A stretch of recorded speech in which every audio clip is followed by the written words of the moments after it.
कि वह पढ़ा नहीं है। अगर वह पढ़ता, अपना अधिकार को समझता, तो वो ऐसे मान हानि या अपमान का वह जरूर मुंह तोड़ जवाब देता। इसलिए ऐसी पढ़ाई से कोई फायदा नहीं, ऐसी पढ़ाई से कोई लेना देना नहीं जो आप जुल्म के विरुद्ध में आवाज नहीं उठा सकते हैं। इसीलिए अपनी इरादा को मजबूत करें और साथ में बाबा साहब भीमराव अंबेडकर की कहे हुए बातों को पढ़ें। तब आपको पता चलेगा जो आप में एक नई ऊर्जा का संचयन होगी, नहीं तो आपके अंदर नई ऊर्जा का संचयन नहीं होगा। इसीलिए अब वक्त है समाज में, अभी हमारे विजय भाई कह रहे थे, मैं चाहता हूं हमारे समाज में कोई भी व्यक्ति अपमान नहीं बर्दाश्त करे। यही तो संविधान कहता है, यही तो बाबा साहब भीमराव अंबेडकर चाहते थे हिंदुस्तान में। वह किसी को गालियां नहीं दी। अभी हमारे बीच एक सिकंदर जी कह रहे थे, वह आजीवन किसी को गालियां नहीं दी। उन्होंने कलम उठाए और उन्होंने लड़ाई लड़े। उन्होंने किसी का हक नहीं छीना, उन्होंने सभी को समानता दी।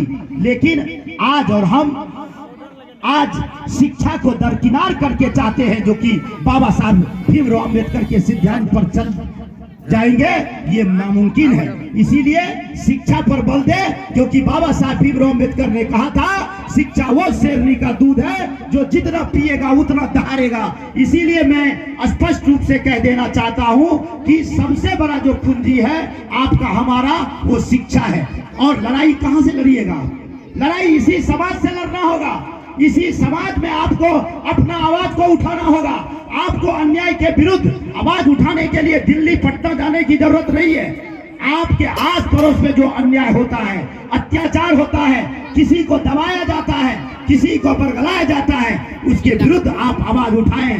आपकी आवाज दिल्ली तक ना जाए, लेकिन कम से कम प्रखंड स्तर तक तो जा पाए, कम से कम सब डिवीजन स्तर पर तो जा पाए। इसीलिए आप डरे नहीं, इसीलिए कि आपको डराया जाता है, धमकाया जाता है, लेकिन आप अगर कानून की बात को जान जाएंगे ना, तो आपको कोई डराने वाला नहीं है। आपके सामने सभी व्यक्ति सर को झुका लेगा, लेकिन आपको संविधान में लिखी गई संवैधानिक तौर पर किसी व्यक्ति से, किसी ऑफिसर से, किसी नेता से बात करना होगा। जब आप जान जाएंगे मेरे पास क्या अधिकार है, तब आप लड़ाई लड़ पाएंगे। नहीं तो आपको डरा करके, झूठा मुकदमा में फंसा करके आपको बोलती बंद कर दिया जाएगा। लेकिन अगर आप व्यक्तिगत तौर पर अन्याय के विरुद्ध आवाज उठाते हैं, तो एक बात को जान लीजिए, आपके पीछे और व्यक्ति भी चाहिए। और व्यक्ति आपके पीछे तब होगा जब आप अपने पीछे वाले व्यक्ति को इस बात को समझा पाएंगे, जो मैं समाज के लड़ाई, मैं अन्याय के विरुद्ध लड़ाई लड़ रहा हूँ, लोगों के लिए लड़ाई लड़ रहा हूँ, तब वो आपको साथ देगा। अगर वो साथ नहीं दे रहा है, तो इसका मतलब है आप समझाने में नाकामयाब हैं। इसीलिए बहुत सारे लोग हैं, मैं ज्यादा क्या कहूँ, अंत में मैं यही कहना चाहूंगा। तो इसी तरह आप बाबा साहब भीमराव अंबेडकर की अगले वर्ष से यहाँ पर जयंती मनाया जाता है। आप लोग, तमाम लोग, खास करके इस टोले के जितने लोग हैं, आप इसमें बढ़ चढ़ करके भाग लें।